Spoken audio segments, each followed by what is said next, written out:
దేవునికి స్తోత్రం. యేసుక్రీస్తు ప్రభు కృపా సంఘ ప్రియ సహోదరి సహోదరులకు మన ప్రభు అయిన యేసుక్రీస్తు వారి పరిశుద్ధ నామంలో మీ అందరికీ శుభాభివందనాలు తెలియజేస్తూ ఉన్నాను. దేవుని బిడ్డలారా, దేవాతి దేవుడు మనకిచ్చినటువంటి చక్కటి సమయాన్ని బట్టి, అనగా శనివార దినము 17వ తారీఖు ఆగస్టు నెల 2024 సంవత్సరం ఈ ఉదయకాల సమయమున దేవుడు మనకిచ్చిన వాక్యము పరిశుద్ధ గ్రంథము నుండి 71వ కీర్తన 24వ చరణాన్ని చదువుకుని 10 నిమిషాల వాక్యాన్ని ధ్యానించుకుందాం.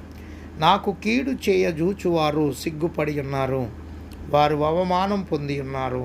కాగా నా నాలుక దినమెల్లా నీ నీతిని వర్ణించును. ప్రార్థన. పరిశుద్ధుడా, ప్రేమమేడ మా తండ్రి, వాక్యమైన దేవ, నాతో మాతో మాట్లాడి మమ్మలను బలపరచుమని యేసుక్రీస్తు వారి నామంలో ప్రార్థించి వాక్యమును ధ్యానించుచున్నాము తండ్రి. ఆమెన్. ప్రభునందు ప్రియ దేవుని బిడ్డలారా, 71వ కీర్తన 24వ చరణంలో నాకు కీడు చేయజూచువారు సిగ్గుపడి ఉన్నారు. గమనించండి, ఇక్కడ కీర్తన ఏమంటే వృద్ధుల ఎడల శ్రద్ధ కనబడతా ఉన్నది. కానీ అయినప్పటికీ ఆఖరు వచనంలో మనం గమనించినట్లయితే నాకు కీడు చేయజూచువారు సిగ్గుపడి ఉన్నారు. ఏమంటే కీర్తనకారుడు మరి ఎవరన్నది తెలియదు, కానీ వృద్ధాప్యంలో ఉన్నట్టుగా తెలుస్తూ ఉంది. అయితే ఆయనకి కీడు చేయటానికి చూసినటువంటి వారు ఏమంటే సిగ్గుపడి ఉన్నారు, సిగ్గుపడవలసి వచ్చింది. వారు అవమానం పొంది ఉన్నారు అంటా ఉన్నాడు. కాగా నా నాలుక దినమెల్లా నీ నీతిని వర్ణించును. ఏమంటే ఎవరైతే ఈయనకి కీడు చేయాలని చూశారో, ఎవరైతే ఈయన్ని బాధించాలని చూశారో, ఎవరైతే ఈయనకి గొయ్యి తవ్వి గొయ్యిలో పడే రీతిగా చూశారో, తవ్వినటువంటి వారు ఏమంటే ఎవరు తవ్వుకున్న గోతులో వారే పడినట్టుగా ఏమంటే సిగ్గుపరచాలని చూశారు, కానీ వారే సిగ్గుపడి ఉన్నారు అని ఇక్కడ మనకి కనబడతా ఉంది. దేవుని బిడ్డలారా, ఇక్కడ మనం చూస్తే 71వ కీర్తనలో బాల్యము నుండి వృద్ధాప్యం వరకు దేవుడు అనుగ్రహించే సహాయాన్ని ఈ కీర్తన వివరిస్తూ ఉంది. దేవుడు మనకు చేసిన వాటిని గూర్చి మన జీవితంలో సాక్ష్యం ఇవ్వవలసి ఉన్నది. కీర్తనాకారుడు ఎవరో స్పష్టంగా తెలియదు, కానీ ఆయన వృద్ధాప్యమునందున్నట్లు వృద్ధులు ఎదుర్కొనే సమస్యలు ఎదుర్కొని చుండినట్లు అర్థమవుతూ ఉంది. తన జీవితం ఇతరులకు ఒక మంచి సాక్ష్యమని భావిస్తూ ఉన్నాడు.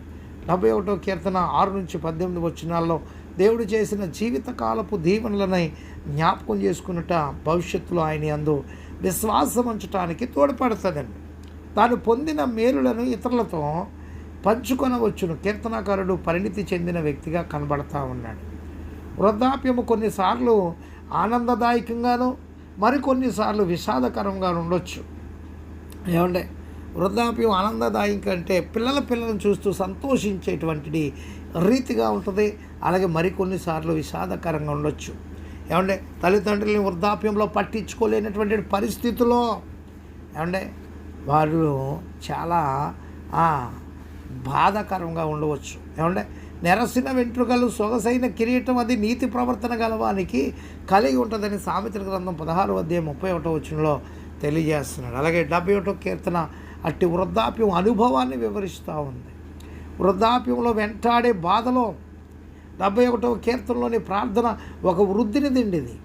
ఏమంటే ఒక వృద్ధాప్యంలో ఉన్న వ్యక్తినిది కనబడుతూ ఉంది. కీర్తనాకారుడు వృద్ధాప్యం నందు రచించుండొచ్చు. తన జీవితంలో వెనుకకు తిరిగి చూసుకొనొచ్చు. బాల్యం నుండి అతను ఎదుర్కొనిన బాధలని జ్ఞాపకం చేసుకుంటూ ఉన్నాడు. అతని అనారోగ్యం, శత్రుబాధ మరియు కాల వైపరీత్యములచే ఏమంటే బాధ నొందుతూ ఉన్నాడు. 71వ కీర్తన 20వ చరణంలో కఠిన బాధలు, అనేకమైన కఠిన బాధలు మాకు కలగజేసిన వాడా అని కీర్తనకారుడు ఆవేదన పరుస్తూ ఉన్నాడండి. 71:20లో ఏమంటే అనేకమైన కఠిన బాధలు మాకు కలగజేసిన వాడా, నీవు మరలా మమ్మ బ్రతికించదవు. భూమి యొక్క అగాధ స్థలముల్లో నుండి నీవు మరలా మమ్ము లేవనెత్తేదవు. ఏమంటే పడిపోయిన స్థితిలో, ఏమంటే ఇబ్బందులు పడిన స్థితిలో ఉన్న వాడిని లేవనెత్తే దేవుడు మన దేవుడు.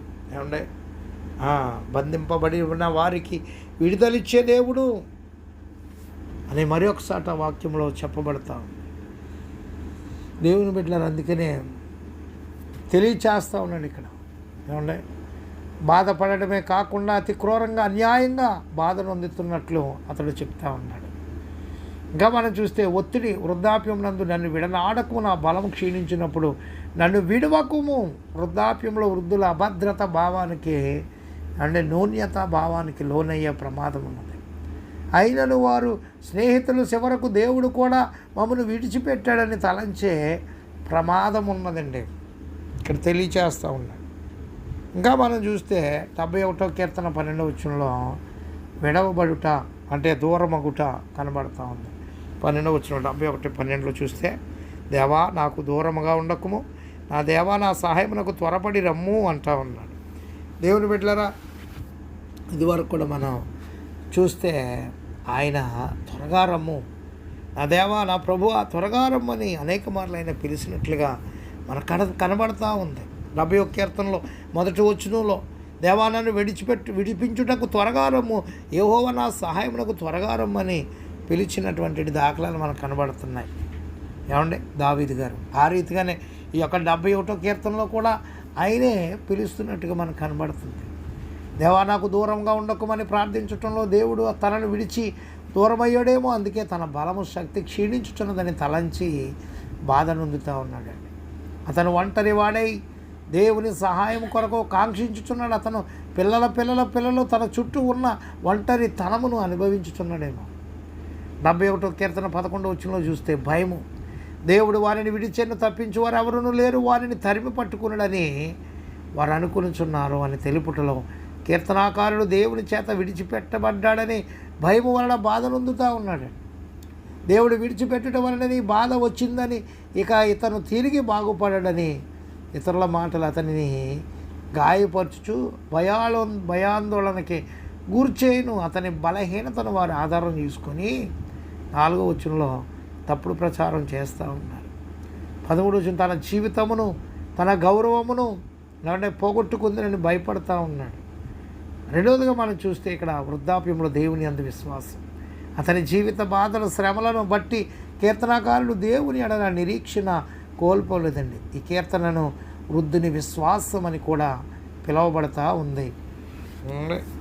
గమనించండి. ఇంకా మనం చూస్తే 71వ కీర్తన 5-6 వచనాల్లో తెలియజేస్తున్న మాటలు, నా ప్రభువా యెహోవా నా నిరీక్షణకు ఆస్పాదము నీవే, బాల్యము నుండి నా ఆశ్రయము నీవే, గర్భవాసినైనది మొదలుకొని నీవే నాకు ప్రాపకుడవై ఉంటివి, తల్లి గర్భము నుండి నన్ను ఉద్భవింపజేసిన వాడవు నీవే, నిన్ను గూర్చి నేను నిత్యము స్తుతిగానము చేయుదును. దేవుని బిడ్డలారా చెప్తా ఉన్నాడు ఈయన.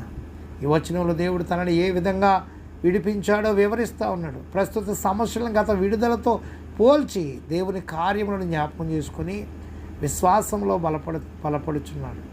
తన పరిస్థితులు, సమస్యలు, ఇబ్బందులపై నుండి తన మనస్సును దేవుని వైపు మరల్చుచున్నాడండి. దేవుని నమ్మకత్వాన్ని జ్ఞాపకం చేసుకుంటా ఉన్నాడు. వృద్ధాప్యంలో చింతించగా వృద్ధులు దేవుడు తమకు చేసిన కార్యములను జ్ఞాపకం చేసుకునడం వలన బలపడుదురు.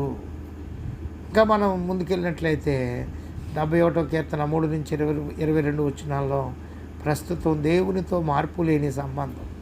నా శైలము నా దుర్గము నీవే అని కీర్తనాకారుడు తన విశ్వాసాన్ని వృద్ధాప్యమందు కూడా వ్యక్తపరుస్తూ ఉన్నాడండి. ఈ మాటలు శైలము దుర్గము దేవునితో తన సంబంధం కొండవలె స్థిరంగా ఉన్నదని, అది మార్పు చెందనిదని తెలియజేస్తూ ఉన్నాడు. మరి ఒకసారి ఇంకా మనం ఒకసారి చూసిన 71:20లో చూస్తే, అనేకమైన బాధలను మాకు కలగజేసిన వాడా, నీవు మరలా మమ్ము బ్రతికించదవు, భూమి యొక్క అగాధ స్థలముల్లో నుండి నీవు మరలా మమ్ము లేవనెత్తదవు అంటున్నాడు ఆఖరిలో. ఏమంటే, నీవు మమ్ము మరలా బ్రతికించదవు, నీవు మరలా మమ్ము లేవనెత్తదవు అనే మాటలు వృద్ధాప్యంలో కీర్తనాకారులోని స్థిరత్వ నిరీక్షణను వ్యక్తపరుచుతూ ఉన్నాయి. యేసుక్రీస్తు మనకిచ్చు నూతన జీవితం వృద్ధాప్య పరిమితులకు లోనైనది కాదండి. అతను ఎలాంటి శ్రమ, బాధ, అవమాన అనుభవాలు పొందినను దేవుడు తప్పక లేవనెత్తుతాడు. అతని నిరీక్షణ బలమైనది చెప్తా ఉన్నాడండి. అతని నిరీక్షణ ఎలాంటిదంటే చాలా గొప్పది, బలమైంది, ఏమంటే దృఢమైంది. దేవుని మీద మంచి నమ్మకం, విశ్వాసం, నిరీక్షణ కలిగి ఉన్నాడు.